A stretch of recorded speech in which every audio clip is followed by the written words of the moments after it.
Frères et sœurs, un grand mystique, le père Marie-Eugène, disait que lorsqu'on a un saint patron ou que l'on aime bien un saint, ce n'est pas d'abord nous qui l'avons choisi, c'est lui, car il est vivant au ciel et tous les saints entretiennent avec chacun d'entre nous une fraternité, une relation qui vient de Dieu.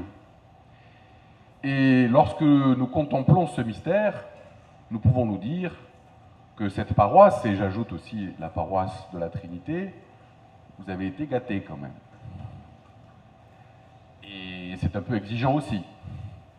Car imaginez-vous que, comme saint patron, vous avez un saint François Xavier qui, lui, est parti au loin, dans des contrées qu'il ne connaissait pas, et jusqu'aux portes de la Chine.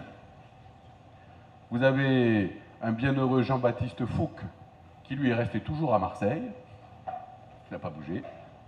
Le plus loin qu'il soit allé, c'est Auriol, et éventuellement Avignon pour fonder Montfavet. Et puis, à la Trinité, qu'est-ce qu'on peut rêver de mieux? Ils ont choisi tout de suite le mieux, le brasier d'amour qu'est notre Dieu. Mes amis, si nous regardons, il y a peut-être une providence là-dedans, car à travers ces saints patrons, si je puis dire, et à travers ces itinéraires a priori si différents, c'est la même chose qui nous est proposée à vivre. Et cette même chose, c'est le mystère de la charité. C'est notre vie, puisque notre Dieu est charité. La charité, mes amis, c'est pas simplement de donner, même si c'est bien de le faire, hein, une petite piécette aux mendiants du coin. Hein.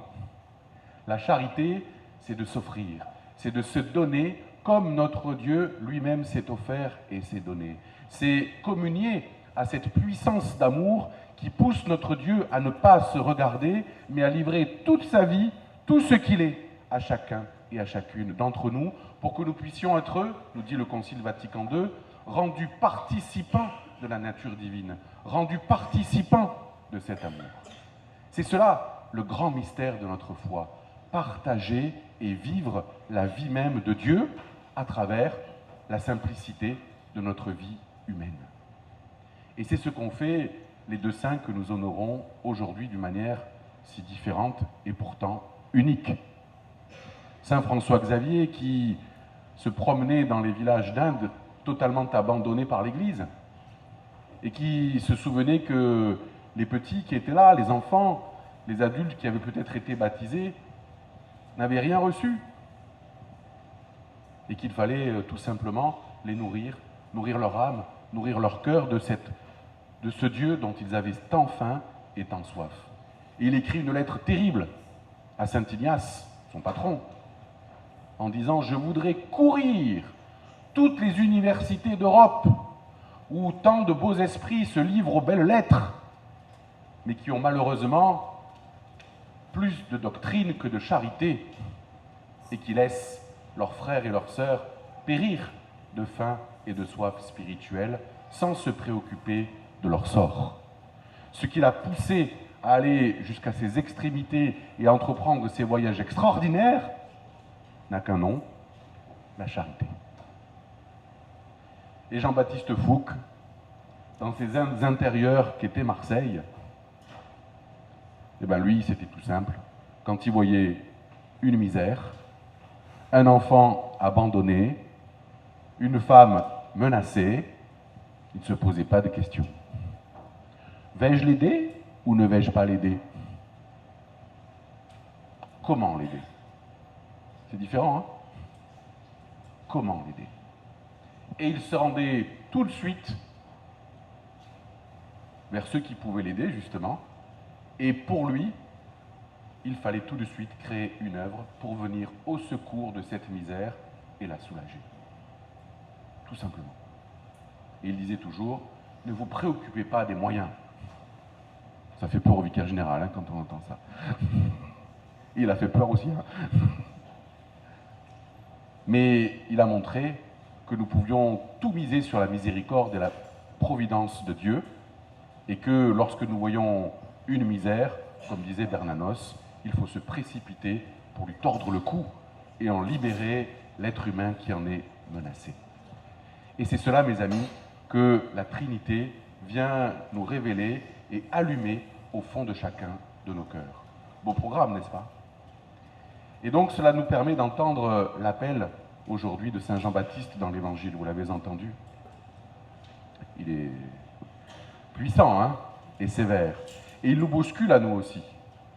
Il nous bouscule parce que vous l'avez entendu, il ne suffit pas d'être fils d'Abraham pour véritablement vivre cette vie de Dieu. C'est très important pour nous, il ne suffit pas d'être baptisé pour le faire. Trop souvent, je le dis pour moi, mais on se contente du minimum et on s'en glorifie. Parfois j'entends dans les confessions, « Moi mon père, j'ai pas tué, j'ai pas volé. » Encore heureux, non? Tu veux pas une médaille, non? Si c'est juste ça être chrétien, honnêtement, il n'y a pas besoin de l'être. Hein. Allons au bar, allons jouer à la pétanque, et on se distraira. Mais être chrétien, c'est bien différent. Bien sûr, Saint Jean-Baptiste nous l'a dit, il faut éviter le mal. C'est ce qu'il recommande à ceux qui viennent le voir, et c'est pour cela qu'il l'est baptisé dans l'eau. C'est ça le symbole. Tu descends dans l'eau et tu déposes toutes tes mauvaises habitudes, tout ce qui t'empêche de ressembler à Dieu. Très bien. Mais vous avez entendu que le Christ va venir pour nous baptiser dans le feu et dans l'esprit. Et là, c'est différent. Il ne s'agit pas simplement d'éviter le mal, mais c'est de savoir comment faire le bien. Et faire le bien pour nous, ça n'est pas se contenter de 2 ou 3 œuvres, c'est avoir au fond de nous une vie qui soit toujours celle de Dieu. Laisser passer au fond de nous cette vie même de Dieu qui s'est offerte à chacun et à chacune d'entre nous et qui ne se laisse rebuter par aucun obstacle pour venir aimer, sauver, s'offrir et se donner. Et c'est cet élan-là, mes amis, qui, comme chrétiens, doit sans cesse nous traverser, doit sans cesse venir frapper à notre porte et doit sans cesse rayonner à travers nos vies, nos existences, nos relations et nos paroles. Voilà peut-être ce qui peut motiver justement à la fois notre mission, le jumelage que nous sommes en train de créer. Que véritablement ce soit cette charité, cette offrande même de Dieu qui puisse présider à nos vies et à nos cœurs et que, à travers la simplicité de nos actions, de nos paroles et de nos existences, cet amour-là puisse être comme touché du doigt. Vous en avez tous fait l'expérience un jour, j'imagine. Alors que vous disiez rien et que vous ne portiez pas l'étendard de la croix, les gens se sont demandé, mais lui, pourquoi il est comme ça? Elle, pourquoi il est comme ça? Ils sont peut-être venus frapper à la porte de votre cœur ou à la porte tout court pour vous demander un conseil, pour vous confier une misère ou une peine, pour vous partager une joie, alors qu'ils ne savaient peut-être même pas que vous étiez chrétien. Quand on vit cela, alors on sait que malgré nous et au-delà de nous, Dieu a pu saisir notre humanité et notre personne et rayonner à travers elle. Et c'est ça, mes amis, la vie chrétienne. C'est être toujours attentif, ne laisser jamais perdre une occasion d'aimer, de se donner, de sourire, de saluer, d'aider, pour que ce soit cet amour-là qui vient de Dieu, qui seul peut nous sauver, qui puisse parler, se révéler et resplendir à travers chacune de nos vies. Vous le savez bien, mes amis, le monde en a besoin. Ô combien.